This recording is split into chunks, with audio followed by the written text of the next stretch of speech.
Oi, meus amigos, tudo bem? O tema da nossa história de hoje: chuva, pássaros e milagres. Elias saiu à porta do seu pequeno lar humilde. Seu coração estava muito angustiado. Nem mesmo a beleza das árvores ou as grandes montanhas de Gileade podia lhe trazer paz. E ele sofria por causa de Israel, seu povo, que havia rejeitado a Deus. Por 100 anos, desde o fim do reinado de Davi, o povo hebreu estava sendo conduzido pelos reis a adorar ídolos.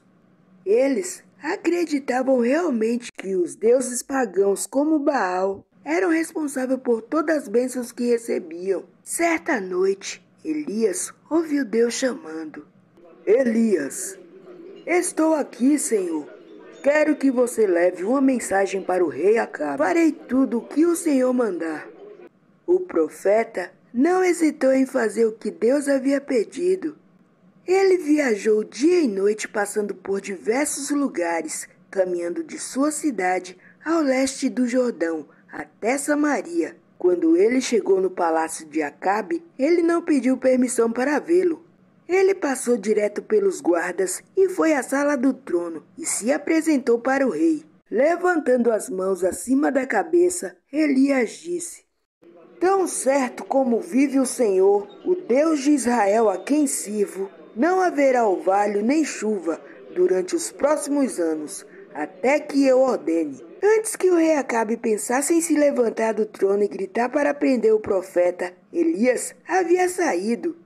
Deus havia ordenado que Elias voltasse para o leste do rio Jordão e se escondesse junto ao ribeiro de Querite.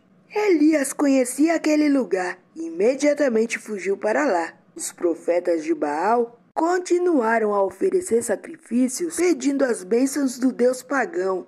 Ninguém se preocupava com as palavras de Elias, até que alguns meses se passaram e nenhuma gota de chuva caiu. Aí, um ano se passou e a grama e os pastos estavam secos e as árvores não produziam mais frutos e estavam sem folhas.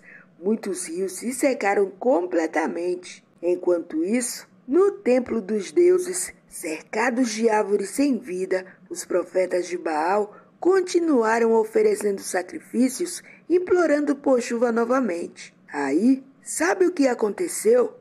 O rei Acabe procurou o profeta que havia predito aquele terrível castigo. Ele enviou mensageiro às nações vizinhas perguntando: Vocês sabem onde o homem de Deus está? Acabe enviou soldados a cada cidade e vilas do reino a procurar Elias, mas ninguém o encontrou. Vocês lembram para onde Deus mandou ele ir? Isso mesmo, ele estava escondido em segurança junto ao ribeiro de Querite. Dia após dia, Elias observava as plantações secarem e morrerem, e o riacho se transformar em um pequeno ribeiro. A cada manhã e tarde, corvos levavam comida para ele. Como Elias deve ter ficado surpreso na primeira vez que os corvos apareceram, levando pão no bico e deixando cair em suas mãos. E como deve ter ficado agradecido por esse milagre que o conservou com vida. Todos os dias Elias agradecia a Deus por seu cuidado e sua atenção. Um dia, finalmente, o riachinho se secou. Então, Deus disse para ele: Vá a Sarepta, pois ali ordenei uma mulher viúva que dê comida a você. Elias viajou imediatamente para Sarepta, uma pequena cidade que pertencia a Sidom, próximo ao mar Mediterrâneo. Chegando perto da cidade, Elias viu uma mulher catando gravetos. Ele sabia que ela estava procurando lenha para fazer fogo para cozinhar. Elias parou perto dela e disse: Por favor, dê-me um copo de água. Quando a mulher se virou para pegar a água, Elias falou outra coisa: Por favor, traga também um pedaço de pão. Estou com muita fome. A mulher parou e olhou firmemente para o rosto de Elias.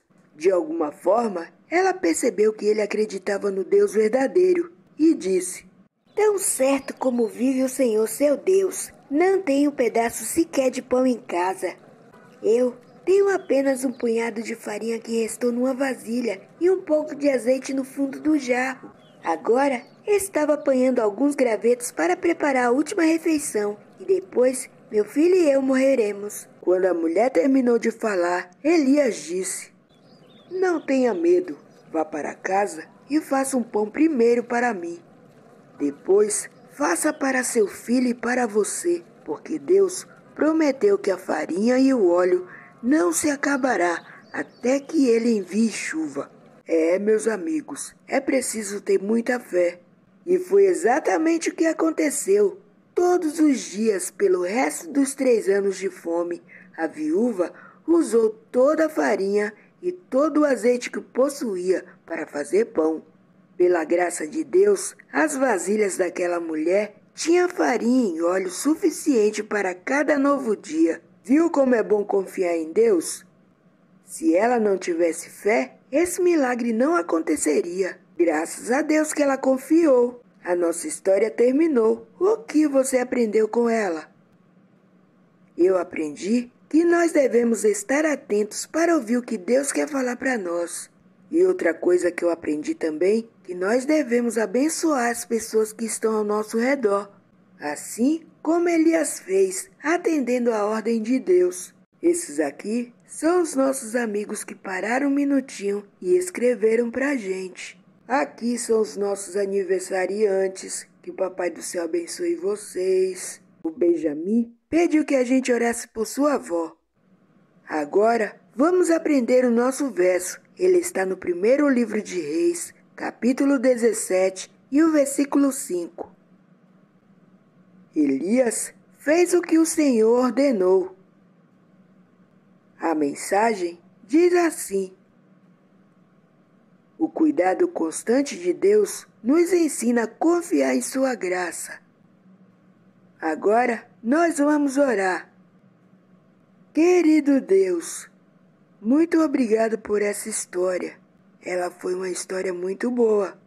Ajuda-nos, Senhor, a estarmos atentos para ouvir a Tua voz. Abençoe os aniversariantes, os pedidos de oração e também todos os meus amigos que estão aqui. Que Papai do Céu possa abençoar toda a sua família. Nos dê a Tua paz, em nome de Jesus. Amém.